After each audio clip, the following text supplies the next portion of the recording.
schools. So the government assures schools heads that funds will be disbursed soon, but that does not mean that our students are actually safe in terms of this cash crunch that's happening in schools. So schools sending students home due to cash crunch is something that you'll need to pay attention to, because barely a week after school reopened for the first term, principals have begun sending students home due to lack of funds. And of course, you're looking at a situation whereby the term has most recently begun. Parents have had to spend a little bit of money to take their children to school. And just most recently, we were talking about a story that happened right here in Nairobi, where a principal was brought to books and brought to order by a group of activists who are talking about how it was unfair for the principal to actually make the students sit outside the gate for lack of school fees. We're going to get into that. But of course, the Kenya Secondary School Heads Association chairperson Willie Kuri expressed concerns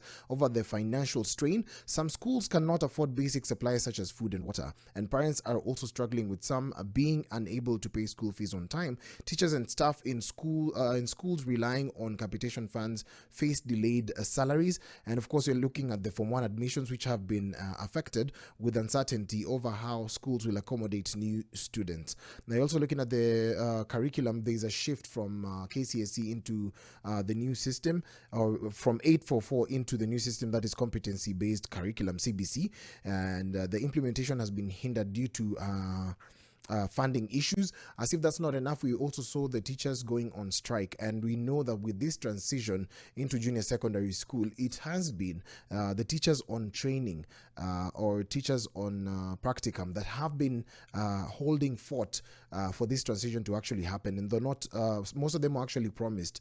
There is a deficit, or there is a need for 46,000 teachers, and the Ministry of Education is yet to respond to schools' financial challenges adequately. So Education Cabinet Secretary Ezekiel Mashogu had promised timely disbursement of funds but faced delays, and right now we know Mashogu is not in office at the moment.